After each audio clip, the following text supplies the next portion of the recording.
Hello, hi, how are you all? I hope all are fine and you all are good. So आजचा topic आहे रस्ते, confusion आणि मी आणि मी आणि मीच असू शकते. तर माझ्यासारखे तुमचं सिच्युएशन होऊ नये याच्यासाठी आज मी थोडाफार ब्लॉग बनवण्याचा प्रयत्न केलेला आहे.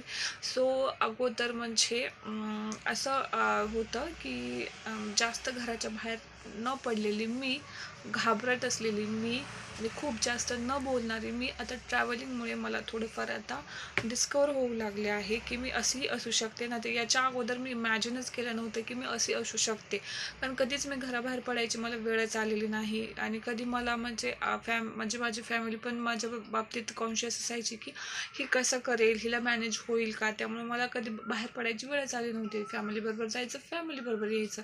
पण आता ज्यावेळेस ऑफिसच्या कामासाठी मी बाहेर पडते त्यावेळेस मला आता रस्ते कळायला थोडंफार म्हणजे मदत झालेली आहे. तर बाहेर पडल्याशिवाय आपण डेव्हलप होत नाही, ही गोष्ट खूप खरी आहे.